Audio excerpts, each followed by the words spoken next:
اس کے بہتر استعمال اور اس کی جو احتیاط اس سے متعلقہ ہوتی ہیں وہی ڈیفائن کر سکتی ہے، وہی بتا سکتی ہے۔ کوئی کسی مشینری کو دیکھنے کے، صرف ظاہر دیکھنے سے اس کے فوائد اور اس کے جو طریقہ استعمال ہے اور اس کے جو نقصانات ہیں کہ آپ نے اس کو کیسے اس کو روکنا ہے، وہ اس کے اندر موجود ہیں۔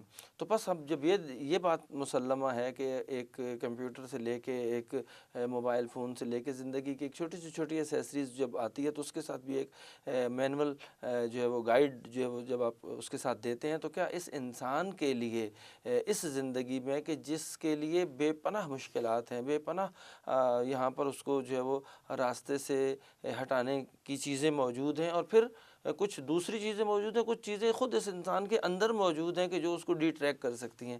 تو جب اتنی پاورز آپ کے اندر ہوں اور باہر سے بھی چیزیں جو ہے وہ کر رہی ہیں، تو پھر وہاں پہ صراط مستقیم کا نام لینا اور پھر صراط مستقیم کی رہنمائی کے لیے اصول و ضوابط کو نہ بھیجنا خود ناانصافی ہے کہ ظاہر ہے کہ پروردگار یہ نہیں کر سکتا۔ ہم مسلمانوں کا یہی ایک جو ہے وہ دعویٰ بھی یہی ہے کہ جب انسان کو پروردگار نے خالق کیا ہے تو اس کی زندگی کے اندر کون سی چیز مفید ہے، کس چیز کے مطابق اس کو چلنا چاہیے، اس کا تعین بھی جو ہے وہ پروردگار کرے گا۔ انسان اپنے تجربے کی بنیاد پر کچھ قواعد و ضوابط وضع کر سکتا ہے، لیکن انسان کے وضع کردہ جو قوانین و ضوابط ہوتے ہیں وہ دیر پا نہیں ہوتے، وہ وقتی ہوتے ہیں۔ ممکن ہے ایک چیز ایک وقت میں آپ کے لیے مفید ہو، آپ نے اسے مفید سمجھا، لیکن کچھ عرصے کے بعد وہی چیز اس قانون میں ترمیم جو ہے وہ کرنا اس بات کی دلیل ہے کہ وہ آپ کا قانون پیچھے سے یا تو ٹھیک نہیں تھا یا وہ ناقص تھا، اور پھر ممکن ہے بہت دفعہ یہ ہوتا ہے کہ نہیں، یہ قانون جس مصلحت کو ملحوظ خاطر رکھ کے بنائے گا اس کے مطابق نہیں چلا، اس لیے کہ انسان کو اور اپنی حقیقت کے بارے میں خود نہیں جانتا، پروردگار بہتر جانتا ہے۔ تو پس یہ ساتھ یہ ہے کہ پروردگار اگر انسان کو بھیجتا ہے اور دین کو نہ بھیجے تو یہ بھی ایک ناانصافی اور ظلم ہے، اور پروردگار یہ کام نہیں کرے گا۔ یقیناً اس نے ادیان کو بھیجا اور پھر اس کے بعد آخر میں اسلام کو بھیجنے کے بعد اس کے قواعد و ضوابط بیان کرنے کے بعد کہا کہ اب یہ انسان قیامت تک جو آئے گا، اگر وہ ان قواعد و ضوابط کے مطابق صحیح طریقے سے عمل کرے گا، اس کی روح کے مطابق عمل کرے گا، تو پھر اسے زندگی میں اس دنیا میں اس کے لیے کوئی پریشانی نہیں ہے۔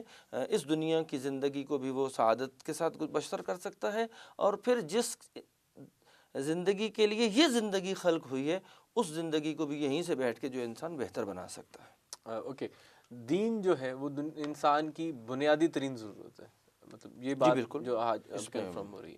اچھا قبلہ، ابھی ایک سینس مطلب فیل کرتے ہیں معاشرے میں، اور اکثر جب دین پر گفتگو ہو رہی ہوتی ہے تو ظاہری بات ہے لوگوں میں دونوں طرح کے احساسات پائے جاتے ہیں۔ کچھ لوگ دین کے خلاف چلنا چاہتے ہیں یا دین کی انڈرسٹینڈنگ اس طرح سے نہیں رکھتے، تو وہ دنیاوی امور کو دلیل کے طور پر بتانے کے لیے کہتے ہیں کہ شاید دین اور دنیا جدا جدا چیزیں ہیں۔ تو کیا یہ جدا ہے؟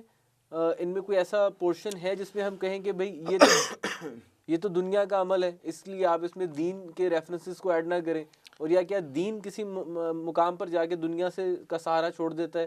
اس کی ذرا وضاحت کریں۔ دیکھیں، اگر ظاہری اعتبار سے تو ایسا آپ کو ممکن ہے فیل ہو، لیکن اگر آپ اس کو ان لوگوں سے پوچھیں کہ دین ہے کس کا، حکم قانون چلے گا کس کا، کیا انسانوں کا قانون چلے گا یا انسانوں کے خالق کا قانون چلے گا؟ جب آپ کہیں گے کہ نہیں، انسان کے خالق کا قانون چلے گا، تو پھر ظاہر ہے اس خالق نے وہ جو قانون بھیجا ہے، اپنے بندے اس نے بھیجے ہیں، اپنے نمائندے بھیجے ہیں، اس کی حفاظت کا اہتمام کیا ہے۔ جب ان کے بیانات کی روشنی میں آپ اس کو دیکھیں گے تو پھر آپ کو یہ تفریق نظر نہیں آئے گی، چونکہ دیکھیں دنیا کو آخرت کی کھیتی قرار دیا گیا ہے۔ اب یہ کیسے ہو سکتا ہے کہ دنیا نہ ہو اور دنیا کو آپ ترک کر دیں یا دنیا کو چھوڑ دیں؟ جب ان سے پوچھا جاتا ہے تو وہ فرماتے ہیں، خود نہج البلاغہ کی جو تعلیمات کی جو روح ہے وہ یہی ہے کہ آپ نے معرفت پروردگار حاصل کرنا ہے، اور معرفت پروردگار کے بعد جو ہے وہ اپنے اطاعت پروردگار کی طرف جو ہے وہ جانا ہے۔ یعنی کہ جو دین اور دنیا جدا نہیں ہے، جدا نہیں ہے، دنیا جو ہے یہ دین کے لیے اور آخر دین کے لیے ایک زینہ ہے، ایک پلیٹ فارم ہے کہ یہاں پر آ کے آپ نے ساری چیزوں کی پریکٹس کرنی ہے، صحیح اور غلط کو انجام دینا یہاں پر ہے، اور پھر پتہ چلے گا آپ کے لیے کہ آپ اس کا رزلٹ کیا نکل رہا ہے، اب کیا چیز ٹھیک ہے کیا چیز غلط ہے، اس کا جو تعین جو ہے وہ قانون نے کرنا ہے۔ اب ہم نے اپنے تجربے کی بنیاد پر نہیں کہنا کہ یہ دنیاوی چیز ہے یہ اخروی چیز ہے۔ اگر انسان جو ہے وہ خدا کی اطاعت میں ایک کام کر رہا ہے تو ظاہر ہے وہ اس کے لیے پلیٹ فارم کوئی آخرت تو نہیں ہے یا کوئی اور پلیٹ فارم تو نہیں ہے، یہی زندگی ہے یہی دنیا ہے۔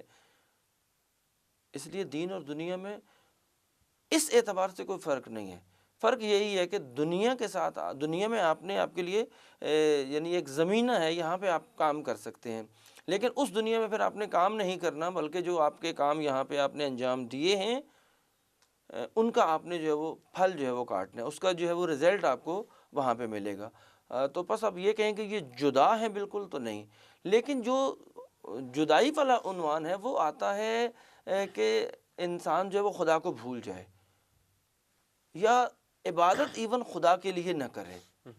یعنی ممکن ہے ایک شخص میں نماز پڑھ رہا ہوں لیکن میرا مقصد تقرب الہی نہیں ہے، اب یہ عمل ظاہری اعتبار سے آپ اس کو عبادی عمل کہہ رہے ہیں، ایک دینی عمل کہہ رہے ہیں، جبکہ اس کے مقابلے میں ممکن ہے جو ہے وہ آپ کھیل کود جو ہے ایکسرسائز وغیرہ ورزش کرنا یا زندگی کا کوئی اور کام جو ہے وہ کرنا، آپ کہیں کہ یار یہ دنیاوی کام ہے، نہیں ایسا نہیں ہے۔ آپ کی جو عبادت ہے اگر یہ بھی غیر خدا کے لیے ہے تو یہ بھی دنیا کے لیے، اگر آپ دنیا میں لوگ اس عبادت کے ذریعے لوگوں کو اپنی طرف مائل کرنا چاہتے ہیں یا اچھے کام کے ذریعے آپ خدا کا حصول نہیں کرنا، تقرب حاصل نہیں کرنا چاہتے، تو یہ جو ہے وہ دنیاوی کام ہے، یہ دینی کام نہیں ہے۔ لیکن اگر آپ خدا کے احکامات کی پیروی کی روشنی میں اپنے بچوں کے لیے رزق حلال کمانے کے لیے گھر سے نکلتے ہیں، سفر کرتے ہیں، مسافرت کرتے ہیں، محنت مزدوری کرتے ہیں، سفر یعنی مختلف ذرائع سے اپنے لیے رزق حلال کو طلب کرتے ہیں، تو یہ عین عبادت ہے۔ اچھا میں اپنے فیملی کے ساتھ اچھے اخلاق سے پیش آتے ہیں تو یہ عین عبادت ہے۔ آپ اپنے عزیز و اقارب کے ساتھ، دوست احباب کے ساتھ خوش اخلاقی سے اور حسن خلق سے پیش آتے ہیں تو یہ عین عبادت ہے، یہ دنیاوی کام نہیں ہے۔ دنیاوی اور دین میں معیار یہ ہے کہ اگر خدا کے لیے ہے تو وہ دینی کام ہے، اگر خدا کے لیے نہیں ہے تو وہ دنیاوی کام ہے، چاہے ظاہری اعتبار سے میں حج پر ہی کیوں نہیں گیا ہوا۔ اوکے، مطلب جو بھی کام ہے جو انسان کی دنیا میں جتنے بھی امور ہیں، جتنے بھی عوامل موجود ہیں، بزنس ریلیٹڈ ہیں، ایجوکیشن ہے، کسب ہے، اینی تھنگ، اس کا جو راستہ ہے کرنے کا وہ تعین کرے گا کہ یہ آپ نے دین کے لیے کیا یا خدا دنیا کے لیے کیا۔ خدا کے اوبیسلی مطلب دین سے مراد یقین خدا کے لیے، خدا کے لیے۔ اوکے، یعنی کہ ہر عمل میں دین کی شراکت موجود ہے، جی اس کا پروسیجر دین جو کہ ہے وضع کرے گا۔ Okay fine. اچھا ابھی ہم لوگ یہ بھی دیکھتے ہیں کہ when somebody is going to do for religion اور وہ ریلیجیس گفتگو کر رہا ہے یا اس نے اپنی ظاہری جو لائف ہے اس میں ریلیجن کو ایڈ کر لیا ہے، تو ہمیں ایسا فیل ہوتا ہے یا معاشرہ ایک ایسا الزام اپنے ذہن میں رکھتا ہے کہ شاید جو دین ہے وہ انسان کو تارک دنیا بنا دیتا ہے، تو کیا ایسا ہے؟ دین پھر یہی بات ہے کہ دین تارک دنیا نہیں بناتا۔ دین نے نہیں کہا کہ آپ اپنے گھروں سے نکل کے جنگلوں میں چلے جائیں، بلکہ کہا نہیں اسی دنیا میں رہیں، اپنے شہر میں رہیں، دوسروں کے کام آئیں، دوسروں کے لیے کام کریں، اپنی زندگی کو اچھے سے اچھے انداز سے گزاریں، لیکن میں اپنی اچھی زندگی کے حصول کے لیے دوسرے کے حقوق کو ضائع نہیں کر سکتا، میں دوسرے کے لیے مزاحمت کا سبب جو ہے وہ نہیں بن سکتا۔ میرے عمل سے اگر دوسرے کو اذیت پہنچ رہی ہے اس سے روکا گیا ہے، وگرنہ یہی تو میرا امتحان ہے۔ مجھے خدا نے یہ نہیں کہا کہ عبادت کرنے کے لیے آپ مصلی لیں اور مسجد میں بیٹھ جائیں یا گھر کے کسی کونے میں نکر میں جا کے بیٹھے مجھے اللہ اللہ کرتے رہے تو یہ عبادت ہے، نہیں۔ معاشرے میں انسانوں کے لیے، حتیٰ آپ یہاں پہ دیکھیے گا کہ خدا نے یہاں تک کہا ہے کہ میں معصومین کے ارشادات کی روشنی میں بھی ہے، نہج البلاغہ میں بھی اس کا واضح ذکر موجود ہے کہ خدا جو ہے وہ خدا حقوق اللہ کو معاف کر سکتا ہے۔ مثلا اگر ایک شخص نے ایک ایسا کام کیا، مثلا نماز نہیں پڑھ سکا، تو اس کا معاملہ بندے کا اور خدا کا، اور خدا کہتا ہے میں اس کو ممکن ہے معاف کر سکتا ہوں۔ لیکن جب حقوق الناس کی باری آئی ہے اور یہ لوگ دنیا میں ہیں، ان کی باری آئی ہے، تو خدا نے کہا جب تک اگلا بندہ، آپ نے کسی بندے کے حق کو غصب کیا، جب تک وہ آپ کو معاف نہیں کرے گا، کسی کی غیبت کی ہے جب تک وہ معاف نہیں کرے گا، تو میں خدا بھی نہیں کروں گا، چونکہ میں نے اس معافی کا حق اپنے بندوں کو دے دیا۔ بلکہ میں تو یہاں یہ یقیناً کہنا چاہوں گا کہ خود آئمہ صلاۃ والسلام جو ہیں، یہ مقدس ہستیاں، انہوں نے دنیا میں جی کر دکھایا. جی بالکل. انہوں نے مطلب جو کہ ہے گھر و بار کو چھوڑ کر علیحدہ کہیں پناہ حاصل نہیں کی، بلکہ انہوں نے جو کہ ہے پبلک میں رہے، جابس مقابلہ کی، کیا. زراعت جی کی، مطلب every thing what they have done. اور انہوں نے دنیا کے ہر پرسپیکٹس میں رہ کے اپنے عمل کے ذریعے سے دین کی وضاحت کی. جی بالکل. Very ایسی fine. زندگی گزاری کہ جس میں آپ دیکھیں ہم جس زندگی کا تصور نہیں کر سکتے. ہم سمجھتے ہیں کہ آئمہ کی زندگی میں جو فلاحی کام ہے، رفاہی کام ہے، پبلک یعنی ہیومینٹی کے لیے جو آپ نے کام کی ہے، انسانیت کی بنیادوں پر جو آپ نے کام کی ہے، اس کی بنیاد اسلام نے رکھی ہے، ہمارے آئمہ نے رکھی ہے. اور پھر اس میں اخلاص یہ ہوتا تھا کہ امیر المومنین، جب حضرت امیر المومنین کی شہادت ہوتی ہے تو حضرت امام مجتبیٰ جب آپ کو غسل دیا جا رہا تھا تو آپ کی پشت پر جو ہے وہ نشان جو ہے نشان موجود تھے. تو سوال کیا گیا کہ امیر المومنین کی تو پشت پہ ذرا بھی نہیں ہوتی تھی، آپ نے دشمن کو دکھائی دی، تو یہ نشان کس چیز کے ہیں؟ کہا کہ یہ اس داغ روٹی کے ہیں، اس گرم روٹی کے ہیں کہ جو امیر المومنین اپنی پشت پہ اٹھا کر جو ہے وہ فقراء اور مساکین کے اندر جو ہے وہ تقسیم کرنے کے لیے جاتے تھے، رات کے اندھیرے میں جاتے تھے تاکہ کسی کو اس بات کا پتہ نہ چلے کہ ہمیں روٹی دینے والا کون تھا. تو یہاں پہ یہ دیکھیں کہ یہ کام بھی کر رہے ہیں لیکن خدا کی خاطر کر رہے ہیں. شکریہ. قبلہ، ابھی ہم نہج البلاغہ پر جیسے گفتگو کر رہے ہیں اور نہج البلاغہ میں دنیا کے حوالے سے کافی کنٹینٹ اویلیبل ہے. ایک جو چیز بڑی واضح طور پہ نظر آتی ہے کہ امام نے یا تو دنیا کی مذمت کی ہے یا دنیا کی سرزش کی ہے ڈفرینٹ طریقوں سے. تو ہمیں مطلب دنیا کی تعریف کا اتنا پہلو نہیں ملتا. اس کی کیا خاص وجہ؟ دیکھیے، ایک تو اگر لفظ دنیا پہ آپ جائیں گے تو لفظ دنیا جو ہے نا وہ ادنا سے، ادنا ویسے ہی ایک گھٹیا چیز کو کہتے ہیں، پس چیز کو کہتے ہیں. تو اس لیے دنیا چھوٹی چیز ہے، وہ لہٰذا اس اعتبار سے بھی یہ چھوٹی ہے. پھر یہ کہا کہ جو مذمت والی بات ہے کہ یہ انسان کو اگر خدا سے دور کر دیتی ہے، اگر انسان اس میں کھو جائے.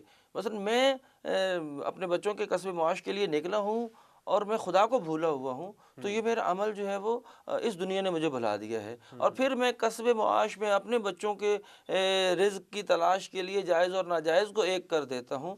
تو اس سے آپ نے جو ہے وہ روکا ہے.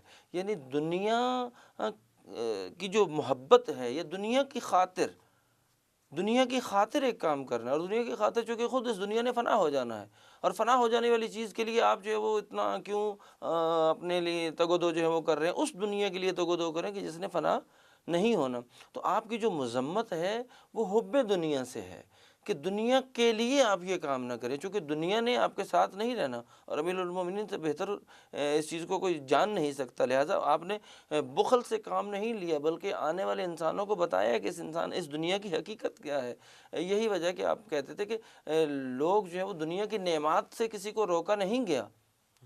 نعمات کو آپ حاصل کریں لیکن دنیا کو اپنے اوپر مسلط نہ کر دیں. دنیا آپ کو پروردگار کی یاد سے منحرف نہ کر دے، دنیا آپ کو اپنے فرائض کی ادائیگی سے ترک نہ کر دے. اگر ایسا ہو جائے گا تو اس سے روکا گیا ہے. وگرنہ آپ نے پروردگار کی عبادت کرنی ہے، پروردگار کے بندوں کی خدمت کرنی ہے، انسانیت کے لیے کام کرنا ہے، دوسروں کے لیے بڑھ کر کام کرنا ہے، اپنی ذات سے بڑھ کر. چونکہ بعض افراد کہتے ہیں کہ یہ ہم نے کام اپنے لیے نہیں کیا، دوسروں کے لیے کیا.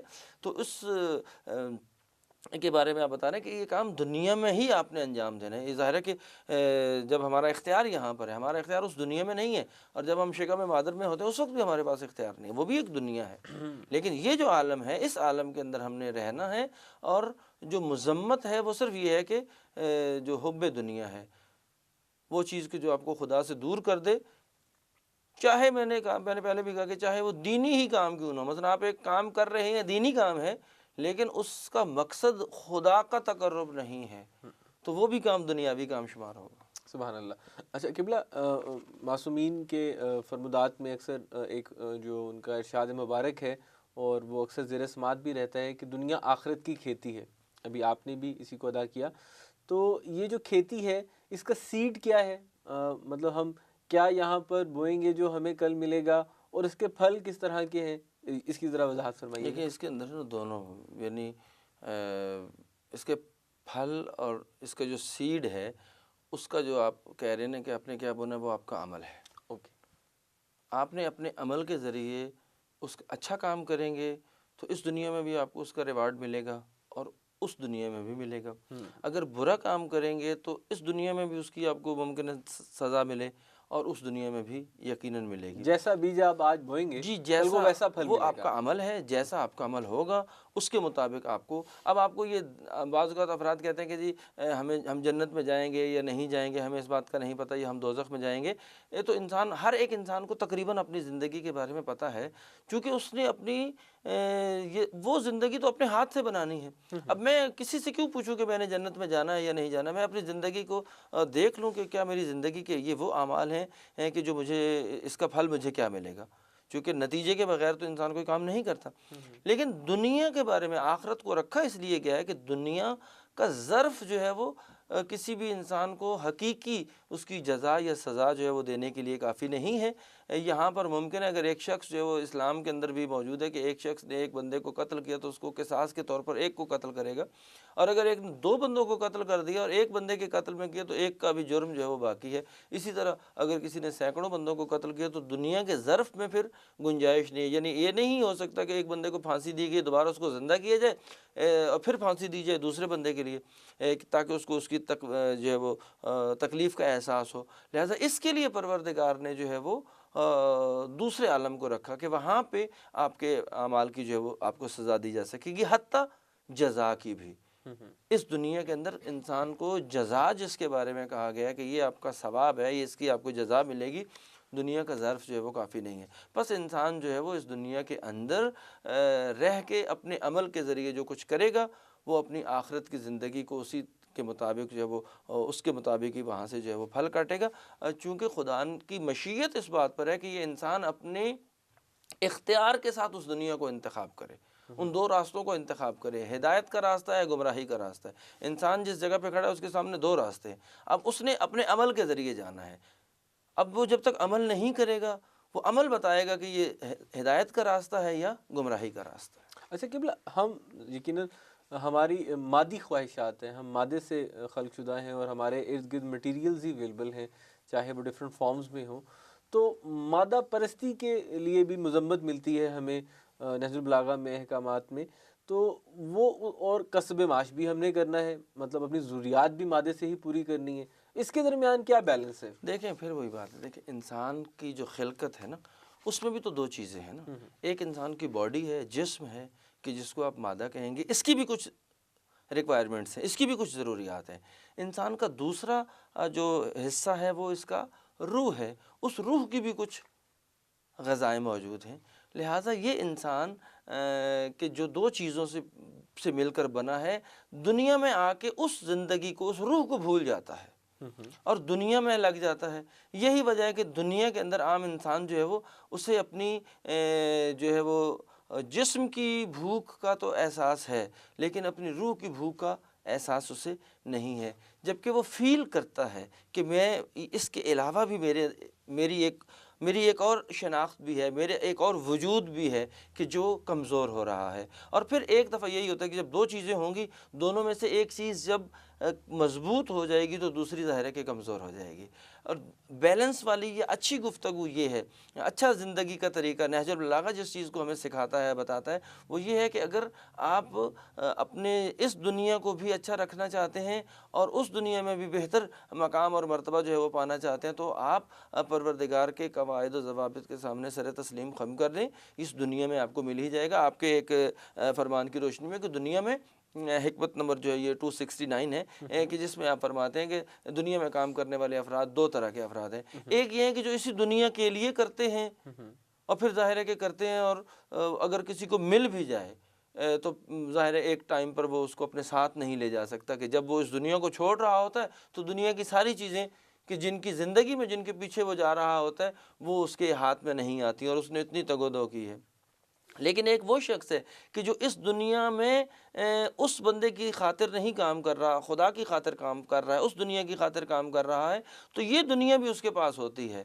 اور جب وہ جاتا ہے تو اس دنیا سے بہت سی چیزیں اپنے ساتھ لے کے جاتا ہے اور پھر اسے وہاں پہ جانے کے لیے کوئی تکلیف کا بھی احساس نہیں ہوتا۔ تو بس اگر انسان جو ہے وہ اگر اس دنیا کی دھوکہ کیا ہے کہ یہ دنیا دھوکہ دے دیتی ہے کہ جی بس اس کے آگے کچھ نہیں ہے، آپ اس تصور کو ختم کر دیں تو یہ دنیا آپ کے لیے جنت بن جائے گی، سبحان اللہ. اور وہ دنیا آپ کے لیے، وہ آپ کی دنیا اچھی ہو جائے گی. اور اس دنیا کی جو سب سے بڑی قباحت ہے وہ یہی ہے کہ انسان کو اتنا اپنے اندر مگن کر لیتی ہے کہ اس دنیا سے غافل کر دیتی ہے. جب آپ اس دنیا سے غافل ہو جائیں گے تو پھر اس کا مطلب یہ ہے کہ یہ دنیا آپ کے لیے وبال جان بن جائے گی نہج البلاغہ کی روشنی میں. لیکن اگر اس دنیا میں رہتے ہوئے آپ یاد خدا کو رکھتے ہیں، اطاعت خدا کر رہے ہیں، تو اس دنیا میں جو آپ کو مقام اور مرتبہ ملنا ہے وہ اس دنیا کی بنیاد پر ملنا ہے. سبحان اللہ. اچھا قبلہ، سادگی کے حوالے سے بھی ہمیں 10 ملتا ہے نہج البلاغہ میں. اب سادگی کے کیا معنی ہیں؟ کیا انسان عمدہ معیار زندگی اختیار نہ کرے، اچھا لباس نہ پہنے، عمدہ غذا نہ کھائے، عمدہ گاڑیوں میں یا عمدہ مکان نہ بنائے؟ اس کو ہم کیسے انڈرسٹینڈ کریں؟ اچھا دیکھیں، اس میں آپ ایک چیز اور دیکھیے گا کہ انسان سارے مختلف ہیں، انسان کی استعداد مختلف ہے. ہر ایک انسان کی زندگی کے ساتھ جو امکانات اور وسائل ہیں وہ سب کے مختلف ہیں. لیکن اسلام نے یہاں پہ کیا کیا، قواعد و ضوابط کو معین کر دیا ہے. یہ نہیں ہے کہ غریب کے لیے قوانین الگ ہیں اور امیر کے لیے قوانین الگ ہیں، ایسا نہیں ہے. یعنی یہ ڈفرینس احکام میں، احکامات شرعیہ میں یہ موجود نہیں ہے. مثلا ایک شخص جو ہے وہ کہا کہ آپ نے رزق حلال کمانا ہے، اب اس رزق حلال کی صورت میں اس کا اجر جو ہے وہ لاکھوں ملینز میں ملتا ہے تو بھی بالکل ٹھیک ہے، کوئی حرج نہیں ہے. اور ایک شخص سے وہ محنت مزدوری کرتا ہے، اس کو 200-400-500 روپے ملتا ہے، تو یہ اس کی اپنی کام کی نوعیت ہے، اس کی محنت ہے، اس کی انتخاب ہے، اس کے اوپر ہے. لیکن معیار کیا ہے؟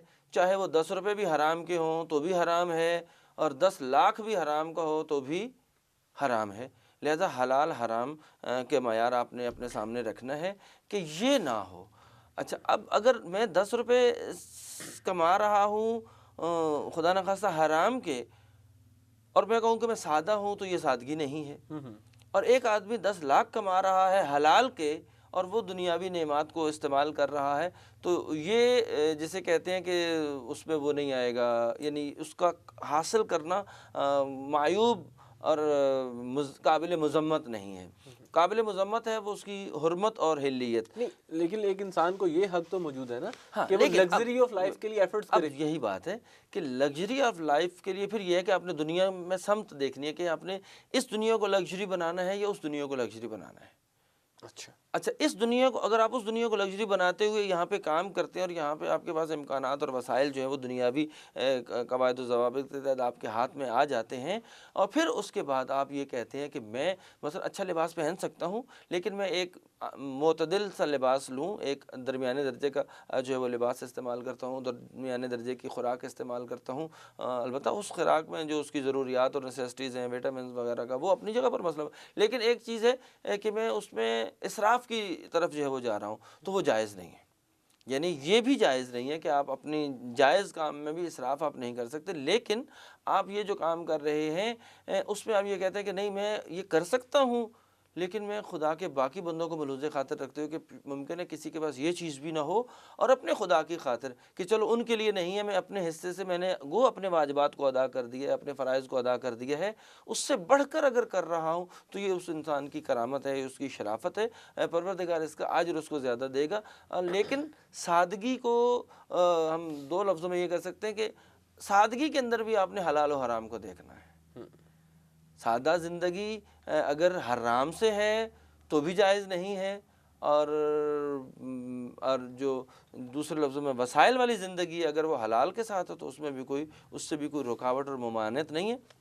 لیکن اعتدال جو ہے وہ جو مکتب آل محمد کی جس کی بنیاد پر، یعنی ہماری جو دین کی بنیاد وہ بھی اعتدال پر ہے، تو ہمیں ایک اعتدال پسند زندگی جو ہے وہ بسر کرنی چاہیے.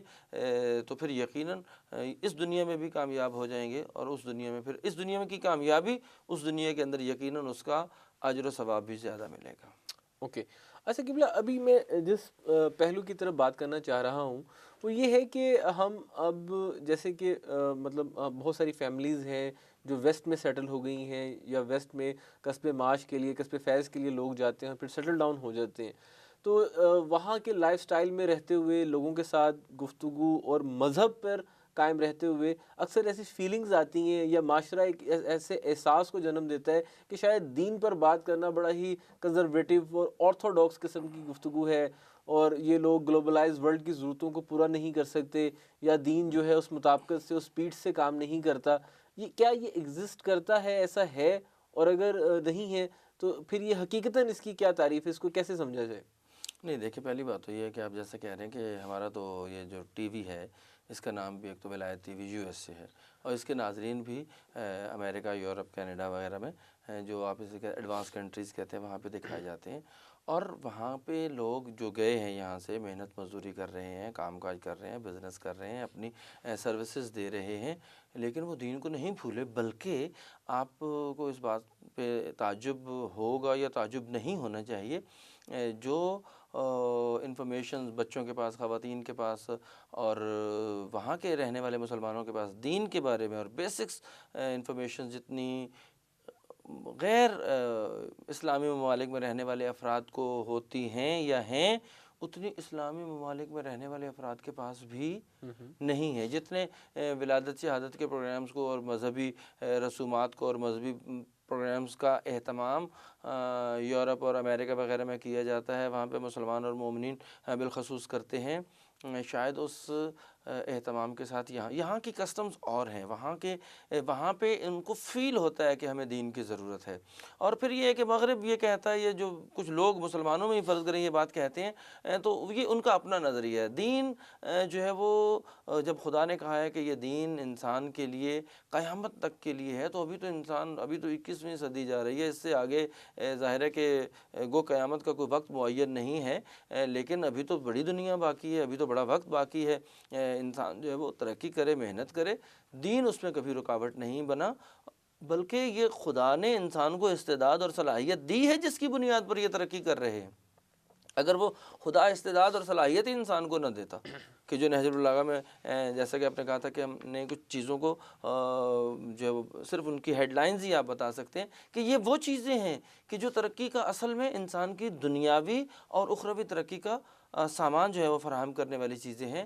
لہٰذا دین نہیں روک رہا، بندے جو ہیں وہ خود اگر ترقی کرنا نہیں چاہتے تو نام دین کا لگا دیتے. یعنی کہ مطلب جو دین ہے اس کی ایڈوانسمنٹ جو ہے وہ دنیا کی ضرورتوں کے پیرلل ایکول ہے. جی بالکل. یہ اب لوگوں کے ظرف پر ہے کہ وہ دین سے ایکسٹریکٹ کرتے ہیں چیزوں کو اور وہ ان سے اپنی دور حاضر کے پرابلمس کی فائنڈنگز لیتے ہیں. جی بالکل. Okay, thank you. اچھا قبلہ، آخر میں چاہوں گا کہ از نص نہج البلاغہ اور جیسے مولا علی علیہ الصلوۃ والسلام نے انسان کی اس دنیا سازی کے لیے، جو کہ اس کی آنے والی زندگی کے لیے جو ایک کھیتی ہے، اس کے لیے کیا احکامات فرمائے ہیں کہ کن امور پر اگر ایک انسان کاربند رہتا ہے تو اس کی دنیا اور آخرت بہتر ہو سکتی ہے، اس کو ضرور واضح فرمائیں. یہ میں آپ کی خدمت میں جو ہے وہ ظاہر ہے کہ امیر المومنین کے ارشادات میں سے 14 جسے کہتے ہیں کہ ہیڈ لائنز اور ولایت کے جو تائیدار ہیں وہ بھی یہ 4 معصومین علیہم الصلوۃ والسلام ہیں. انہی امیر المومنین کے ہی فرامین جو ہیں ان کو بطور ہیڈ لائن، ابھی ان کی ایک ایک کے اوپر گفتگو ہو سکتی ہے، دلائل کے ساتھ جو ہے وہ بتایا جا سکتا ہے کہ یہ ہے وہ دانش و حکمت کہ جو آپ کو دنیا میں سر بلند اور سرفراز کر سکتی ہے، اور آخرت میں آٹومیٹکلی آپ کی سربلندی ہوگی ہی ہوگی. امیر المومنین فرماتے ہیں کہ کوئی مال عقل سے بڑھ کر نفع پہنچانے والا نہیں ہے. بعض اوقات انسان جو ہے وہ سمجھتا ہے کہ مال ہی نفع پہنچا رہا ہے، لیکن عقل سے بڑھ کر مال بھی انسان کو نفع نہیں پہنچاتا. پھر فرماتے ہیں کہ خود پسندی سے بڑھ کر کوئی تنہائی نہیں ہے. اچھا، اب آپ اندازہ لگائیں کہ ایک ایک چیز ہے، یہ یعنی آپ کو یہ تنہائی کی طرف نہیں لے کے جا رہا. اب یہ بندہ خود پسند دیکھے کہ وہ تنہائی کی طرف جا رہا ہے، بلکہ کہا کہ اس سے بڑھ کر کوئی تنہائی نہیں ہے. تدبیر سے بڑھ کر کوئی عقل نہیں ہے. پھر فرمایا کہ تقوی سے بڑھ کر کوئی کرامت نہیں ہے. حسن خلق سے بڑھ کر کوئی اچھائی نہیں ہے.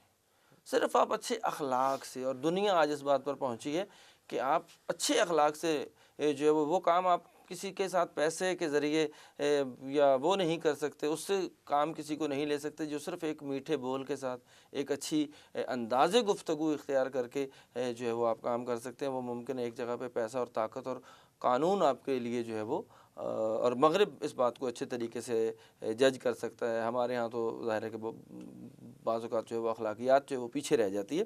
لیکن کہا کہ حسن خلق سے بڑھ کر کوئی اچھائی نہیں ہے، ادب سے بڑھ کر کوئی میراث نہیں ہے.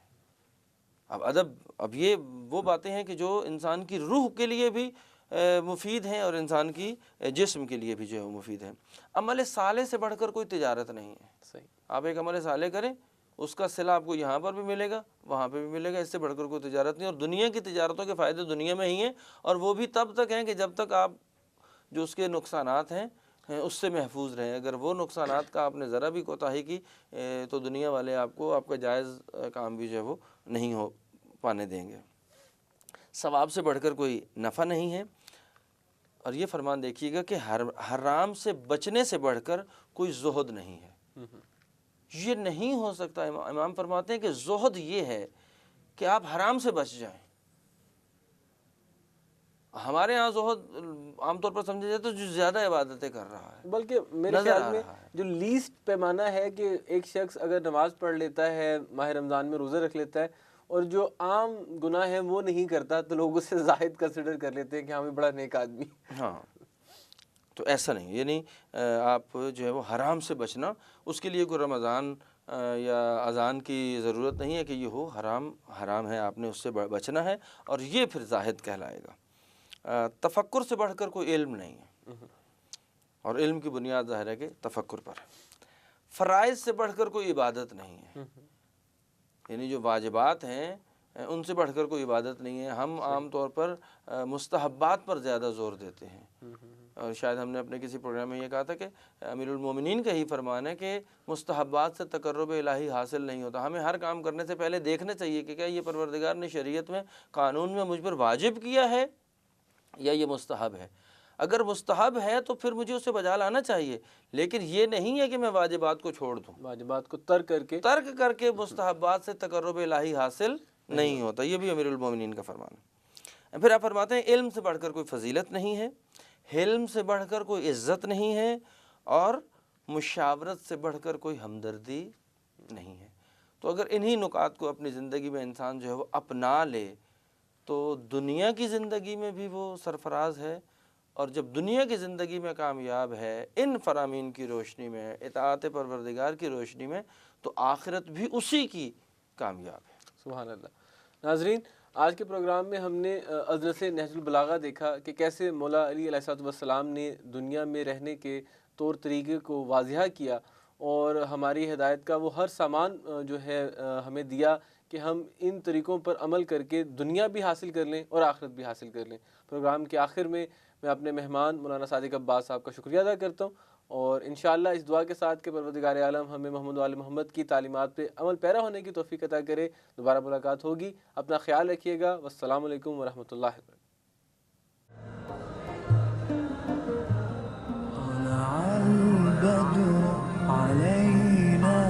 من ثنيات الوداع وجب الشكر